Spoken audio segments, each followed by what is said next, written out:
ಇಂದು ದೆಹಲಿಯ ಜಂತರ್ ಮಂತರಲ್ಲಿ ವಿದ್ಯಾರ್ಥಿಗಳಿನ ಹೋರಾಟ ನಡೀತಾ ಇದೆ. ಆ ಹೋರಾಟವನ್ನು ಹತ್ತಿಕ್ಕುವ ಪ್ರಯತ್ನ ಮೋದಿ ನೇತೃತ್ವದ ಕೇಂದ್ರ ಸರ್ಕಾರವು ಸುಮಾರು ದಿವಸಗಳಿಂದ ನಡೀತಾ ಇದೆ. 35 ದಿವಸಗಳಿಂದ ಸತತವಾಗಿ ವಿದ್ಯಾರ್ಥಿಗಳು ಹೋರಾಟ ಮಾಡುವಾಗ ದೇಶದ ಪ್ರಧಾನಮಂತ್ರಿಗಳು ತುಟಿ ಬಿಚ್ಚಲಾರದೆ ನಿನ್ನೆ ದಿಢೀರವಾಗಿ ಒಂದು ಸ್ಟೇಟ್ಮೆಂಟ್ ಕೊಡ್ತಾರೆ.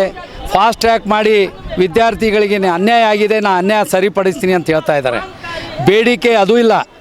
ನಾವು ಏನು ಕೇಳ್ತೀವಿ ಇವತ್ತು ಪ್ರಧಾನಮಂತ್ರಿಗೆ ವಿದ್ಯಾರ್ಥಿಗಳಂದರೆ, ಧರ್ಮೇಂದ್ರ ಪ್ರಧಾನ ಏನು ಪೇಪರ್ ಲೀಕ್ ಆಗಿದೆ ಅದರ ಜವಾಬ್ದಾರಿ ತೊಗೊಂಡು ಅವ್ರು ಮೊಟ್ಟ ಮೊದಲನೇ ರಾಜೀನಾಮೆ ಕೊಡಬೇಕು. ಸುಮಾರು 36 ದಿವಸಗಳಿಂದ ಸತತವಾಗಿ ಹೋರಾಟ ಮಾಡುವಾಗ ಅವರು ದಿಲ್ಲಿ ಪೊಲೀಸ್ ಅಂಥೇಳಿ ಯಾರ್ಯಾರು ಸಿವಿಲ್ ಡ್ರೆಸ್ನಾಗ ಬಂದು ಅವರೇನು RSSದವ್ರು ಇದ್ದಾರೋ BJP ಅವ್ರು ಇದ್ದಾರೋ ಗೊತ್ತಿಲ್ಲ, ವಿದ್ಯಾರ್ಥಿಗಳಿಗೆ ಸದೆ ಬಡಿತಾ ಇದ್ದಾರೆ, ಓಡಾಡಿಸಿ ಹೊಡಿತಾ ಇದ್ದಾರೆ. ಜೊತೆಗೇ ಸಣ್ಣ ಸಣ್ಣ ಹುಡುಗಿಯರಿಗೆ ಸುಮಾರು 18-20 ವರ್ಷ ಹುಡುಗಿಯರಿಗೆ ಕೈ ಹಚ್ಚಲಾರದ ಜಾಗದಲ್ಲಿ ಕೈ ಹಚ್ಚಿ ಹುಡುಗಿಯರ ಮೇಲೆ ಅತ್ಯಾಚಾರ ಮಾಡ್ತಾ ಇದ್ದಾರೆ. ನಿಜವಾಗಿ ಪ್ರಧಾನಮಂತ್ರಿಗಳು ವಿದ್ಯಾರ್ಥಿಗಳ ಪರವಾಗಿದ್ದರೆ ಅವರು ಧರ್ಮೇಂದ್ರ ಪ್ರಧಾನಿಗಾಗಲಿ ಅಥವಾ ನಿಮ್ಮದು ಯಾರ ಒಂದು ಡೆಲಿಗೇಷನ್ ಕಳಿಸಿ ವಿದ್ಯಾರ್ಥಿಗಳ ಮುಖಂಡರ ಜೊತೆಗೆ ಮಾತನಾಡಲಾರದೆ ಅವರಿಗೆ ಬೇಕಾಬಿಟ್ಟು ಸುಮಾರು 5-6 ದಿವಸದಿಂದ ಸತತವಾಗಿ ಅವ್ರ ಮೇಲೆ ಲಾಠಿ ಚಾರ್ಜ್ ಮಾಡ್ತಾ ಇದ್ದೀರಿ. ಇದು ಖಂಡನೀಯ.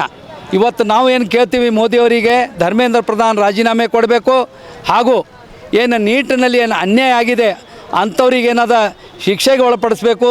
ಜೊತೆಗೆ 21 ವಿದ್ಯಾರ್ಥಿಗಳು ಏನು ಆತ್ಮಹತ್ಯೆ ಮಾಡಿಕೊಂಡಿದ್ದಾರೆ, ಅದು ಆತ್ಮಹತ್ಯೆ ಅಲ್ಲ, ಕೇಂದ್ರ ಸರ್ಕಾರದ ಒಂದು ಹೊಸ ಏನು ಶೈಕ್ಷಣಿಕ ನೀತಿ ಅದ, ಹೊಸ ನೀಟ್ ಪದ್ಧತಿ ಅದ, ಅದನ್ನು ವಿರೋಧಿಸಿ ಇವತ್ತೇನಾದ 21 ಹುಡುಗರು ಏನಾದ ಆತ್ಮಹತ್ಯೆ ಮಾಡಿಕೊಂಡಿದ್ದಾರೆ. ಅವರಿಗೆ ಪರಿಹಾರ ಕೊಡಬೇಕು. ಮತ್ತೇನಾದ ಇವತ್ತು BJPಯ ಗುಂಡಗಳು ದಿಲ್ಲಿಯ ಗಲ್ಲಿಯಲ್ಲಿ ವಿದ್ಯಾರ್ಥಿಗಳ ಮೇಲೆ ಲಾಠಿ ಚಾರ್ಜನ್ನು ಮಾಡ್ತಾ ಇದ್ದಾರೆ. ಇದನ್ನು ಉಗ್ರವಾಗಿ ನಾವು ಖಂಡಿಸ್ತೀವಿ. ಮೋದಿಯವರು ಮನ್ ಕಿ ಬಾತ್ ಅಂಥೇಳಿ ಸುಮಾರು 35 ದಿವಸ ತನಕ ಏನೂ ಮಾತಾಡಲಾರ್ದೆ ಇವತ್ತು ಮೋದಿಯವರು ದಿಢೀರವಾಗಿ ಒಂದು ಪ್ರೆಸ್ ಮೀಟ್ ಮಾಡ್ತಾರೆ. ಅದು ತಪ್ಪ.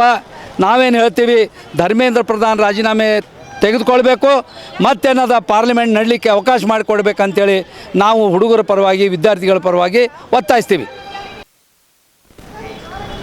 ಸರ್, ಇವತ್ತೇನು ನೀಟ್ ಪೇಪರ್ ಲೀಕ್ ವಿಷಯದಲ್ಲಿ ಹೋರಾಟ ನಡೀತಾ ಇದೆ. ಕಳೆದ 10 ವರ್ಷದಲ್ಲಿ ಅತ್ಯಂತ ಹೆಚ್ಚು ಬಾರಿ 2013ರಿಂದ ಇಲ್ಲಿವರೆಗೆ ನೋಡಿದ್ರೆ ಅತ್ಯಂತ ಹೆಚ್ಚು ಬಾರಿ 10 ವರ್ಷದಲ್ಲಿ BJP ಆಡಳಿತದಲ್ಲಿ ನೀಟ್ ಪೇಪರ್ ಲೀಕ್ ಆಗಿರತಕ್ಕಂಥದ್ದು. ಅದು ಭ್ರಷ್ಟತೆಗೆ ಮೂಲ ಕಾರಣ. ಆ ತರಬೇತಿ ಕೇಂದ್ರಗಳಿಗೂ BJPದು, ಮಂತ್ರಿನೂ BJPದು. ಮಾನವೀಯತೆ ಮಾನ ಮರ್ಯಾದೆ ಇದ್ದರೆ ರಾಜೀನಾಮೆ ಕೊಡಬೇಕು. ಮತ್ತು ಏನಿವತ್ತು ಜಂತರ್ ಮಂತರ್ನಲ್ಲಿ ವಿದ್ಯಾರ್ಥಿಗಳ ಮೇಲೆ ಹಲ್ಲೆ ಆಗಿದೆ, ಅದು ಪಕ್ಕಾ RSS ಪ್ರೇರಿತ ಗುಂಡಾಗಳಿಂದ ಆಗಿರತಕ್ಕಂಥದ್ದು. ಲಾರಿ ತಂದು ಅವರೇ ನಿಂದಿರಿಸ್ಯಾರ, ಲಾರಿಗಳು ತಂದು ಮನುಷ್ಯರಿಗೆ ಬಿಡದೇ ಇರೋ ಜಾಗದಾಗ ಲಾರಿಗಳು ತಂದು ನಿಂದಿರಿಸಿ ಕಲ್ಲುಗಳು ರೆಡಿ ಮಾಡಿ ಬಡಿಗಳಿಗೆ ಮಳೆಗಳನ್ನು ಹೊಡೆದು ಜನರ ಮೇಲೆ ದಾಳಿ ಮಾಡ್ತಾರೆ. ಅಂದರೆ ಇವರು ಪ್ರಾಯೋಗಿಕವಾಗಿ RSS ತರಬೇತಿ ಪಡೆದಂಥ ಗುಂಡಾಗಳಿಂದ ಇವತ್ತು ಮಕ್ಕಳ ಮೇಲೆ ಹಲ್ಲೆ ಮಾಡಿದ್ದಾರೆ. ಇವರು ವಿದೇಶಿ ಏಜೆಂಟ್ಗಳಿಂದ ಇವರೇ ದುಡ್ಡು ತಗೋತಾರೆ. RSS ನೋಂದಾಯಣದಿಲ್ಲದೇನೆ ಇವತ್ತು ವಿದ್ಯಾರ್ಥಿಗಳ ಲಕ್ಷಾಂತರ ವಿದ್ಯಾರ್ಥಿಗಳು ಈ ದೇಶ ತುಂಬ ಇವತ್ತು ಹೋರಾಟ ನಡೀತದೆ. ಅಂಥ ವಿದ್ಯಾರ್ಥಿಗಳ ಹೋರಾಟವನ್ನು ಹತ್ತಿಕ್ಕುವ ಷಡ್ಯಂತ್ರ ಮಾಡ್ತಾ ಇದ್ದಾರೆ. ಇದು ದಂಗೆ ಎಬ್ಬಿಸುವ ವ್ಯವಸ್ಥೆನೇ BJPದಾಗಿದೆ. ಹಾಗಾಗಿ ಈ ಘಟನೆಯನ್ನು ಖಂಡಿಸ್ತೀವಿ. ದೇವೇಂದ್ರ ಪ್ರಸಾದ್ ತಾಕತ್ತಿದ್ದರೆ, ಮಾನ ಮರ್ಯಾದೆ ಇದ್ದರೆ ರಾಜೀನಾಮೆ ಕೊಡಬೇಕಂತ ಆಗ್ರಹ ಮಾಡ್ತೀವಿ ಸರ್.